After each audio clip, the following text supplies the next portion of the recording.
নেছারাবাদে অবৈধভাবে মজুতকৃত প্রায় ৪,০০০ litre diesel জব্দ। নেছারাবাদ উপজেলাধীন মাহমুদকাঠি বাজারের মুদি ও মনোহারী পণ্য বিক্রেতা নান্টু তালুকদারের অবৈধভাবে মজুতকৃত প্রায় ৪,০০০ লিটার ডিজেল জব্দ করা হয়েছে।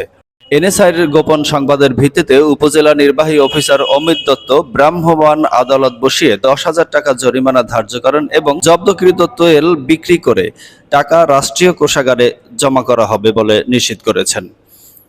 দেশে তেলের সংকট নেই, সরকারের দেয়া এমন ঘোষণার পাশাপাশি দেশের বিভিন্ন অঞ্চলে তেলের কৃত্রিম সংকট দৃশ্যমান থাকে। অবৈধ মজুতদারেরা উচ্চ মুনাফা আদায়ের লোভে কৃত্রিম সংকট সৃষ্টি করে ১২০ থেকে ১৫০ টাকায় সীমিত পরিসরে তেল বিক্রি করত। কেউ কেউ মূল্যবৃদ্ধির অপেক্ষায় গোডাউনে বন্দী করে রেখেছে তেল। ফলে কৃষকের স্বাভাবিক কাজকর্ম থেমে যায়, ডিজেল চালিত পণ্যবাহী নৌকা ও ট্রলার গন্তব্যে পৌঁছাতে ব্যর্থ হয়। আজ বুধবার ১ এপ্রিল দুপুর ২টায় সেনাবাহিনীর তত্ত্বাবধানে উপজেলা নির্বাহী অফিসার অমিত দত্তের পরিচালনায় অভিযান শেষে নেছারাবাদ উপজেলা অ্যাসিল্যান্ট রায়হান মাহমুদ সরকার নির্ধারিত ন্যায্য মূল্যে মাত্র ১০০ টাকা লিটারে ডিজেল বিক্রির ব্যবস্থা করেন এবং সাধারণ জনগণ লাইন দিয়ে তাদের প্রয়োজনীয় তেল সংগ্রহ শুরু করেন। অবশেষে সরকারের ঘোষণাই সত্য প্রমাণিত হলো।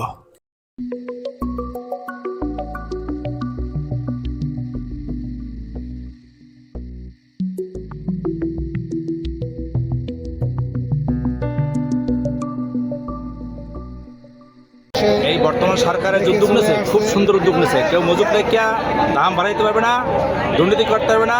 এজন্য আমরা সরকারকে ধন্যবাদ জানাই। ঠিক আছে ভাইয়া, বক্তব্য ঠিক আছে।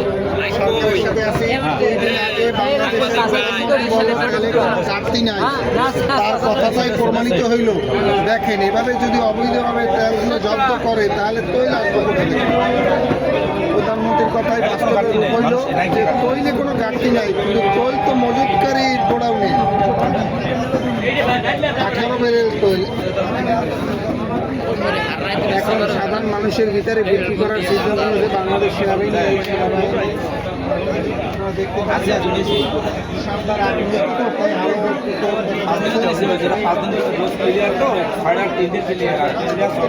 জন্য